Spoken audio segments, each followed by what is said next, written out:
So do I think there's life out there? Yes.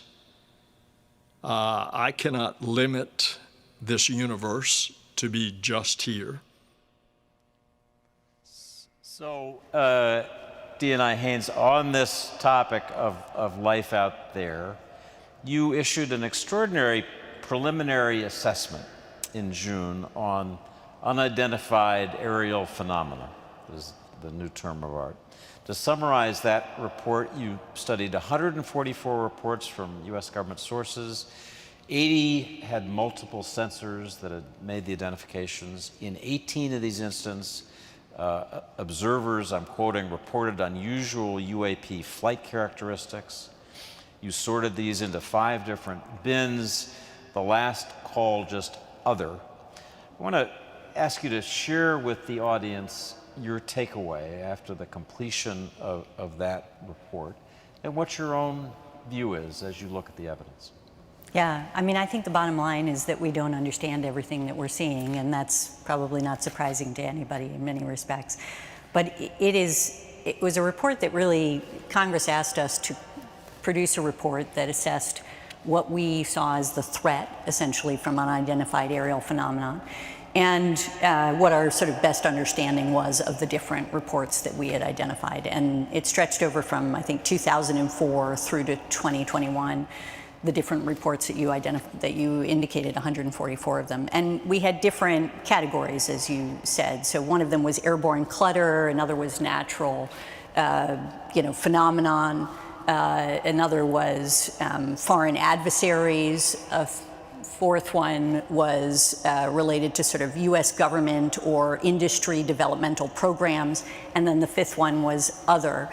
And that basically indicated that we were pretty sure we weren't going to be able to characterize every single one of these reports in the various categories that we'd identified because, frankly, we were not able to understand everything about it. And a large portion of that is based on the fact that we don't have a consistent way of reporting this information. We need to integrate, frankly, a lot of data that we get. We need to get better at collecting information that's useful to us from different sensors that are available to us, and we have to deepen our analysis in these areas. And that's something that, frankly, probably also doesn't surprise you in the sense that that's how we typically approach our intelligence work.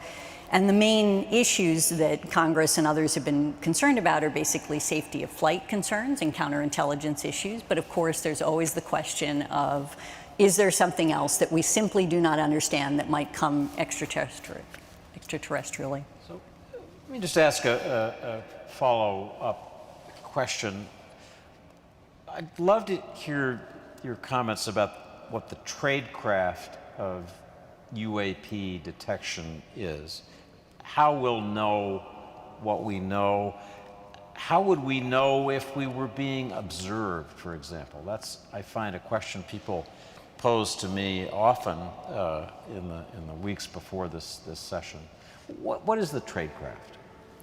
Well, the tradecraft isn't any different for unidentified aerial phenomenon than it is for the rest of our work in the intelligence community, which is to say that, we do our work very much as I was indicating. We sort of, collect all of the information we can through a variety of different sensors. People are reporting things, we're picking up things technically, we're doing a variety of work to try to understand what it is that we're seeing.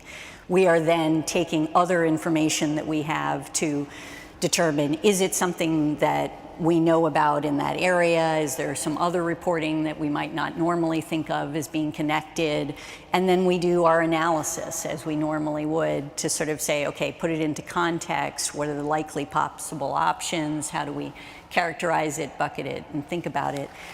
All of that is sort of the standard way in which you work. But it doesn't mean that that we are definitely going to be able to tell if we're being observed under the circumstances. I mean, I think there's a lot of different ways in which that might be revealed, but certainly we're working to make sure that we understand what we do see and what phenomenon is identified, and otherwise we're going to have to wait for Bill's science work, I think, to actually reveal some of these additional possibilities, not to mention some of the other people that I think you'll talk to later today. Mr. President-elect, you know that I have never shied away from speaking truth to power. and that will be my charge as Director of National Intelligence.